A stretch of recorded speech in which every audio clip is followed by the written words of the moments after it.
Hello and welcome to DataBaaz this week. We're live and we look forward to your comments and suggestions. Our first story: India has fallen 10 places on the Global Democracy Index. Here's the lowdown on what triggered this slide. India is ranked 51 out of 167 countries.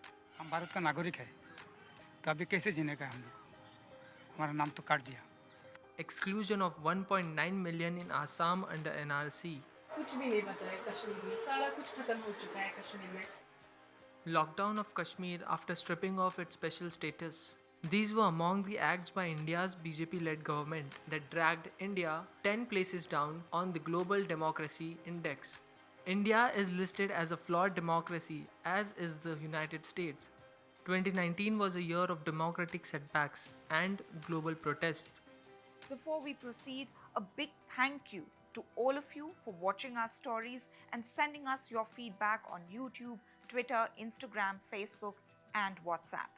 If you like what we do, please subscribe to our YouTube channel and follow us on other socials as well. Moving on, there's a global job squeeze.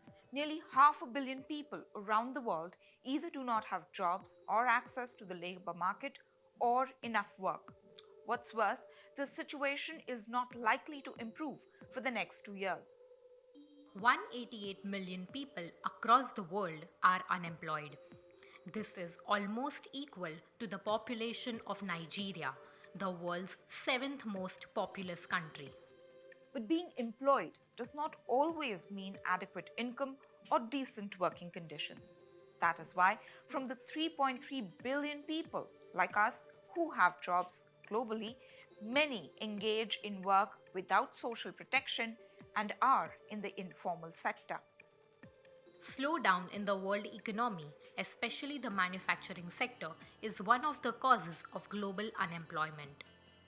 The chances of finding good quality work depends on your gender, age, and where you live. On average, people in low-income countries have a higher rate of employment, but workers in these countries are more likely to live in poverty and have poor working conditions. Over 630 million workers still live in extreme or moderate poverty worldwide, which means they earn less than $3 per day. Women make less money than men. It's nuts. But there's something even more stunning. A domestic worker, a woman most likely, will take nearly 22,300 years to make as much money as a CEO of a top tech company, who's most likely a man. And there's more in this report.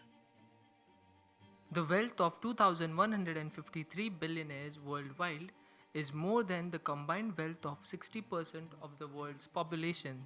While this vast inequality affects the lives of ordinary people greatly, women and girls are the worst hit. Globally, women do more than 3/4 of all unpaid care work. This includes cooking, cleaning, childcare, and elder care. Every day, women and girls contribute to 3.26 billion hours of unpaid care work in India.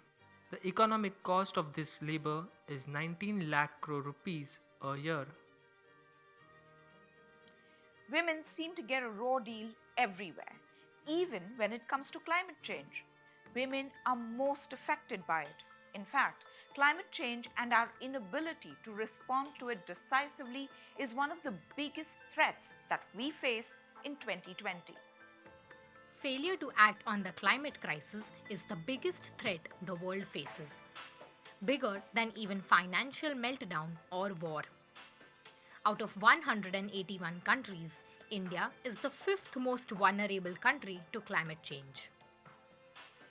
I wonder, what will you tell your children was the reason to fail and leave them facing a climate chaos that you knowingly brought upon them?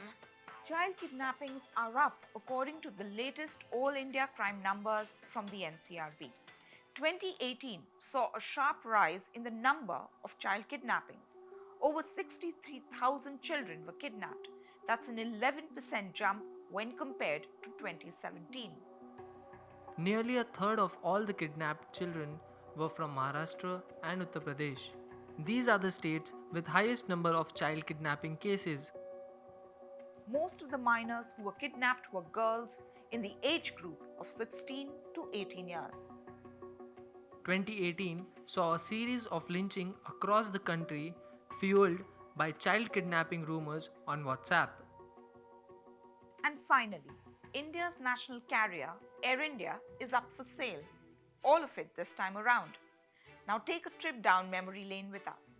The first flight, a single-engine Puss Moth flying from Karachi to Bombay.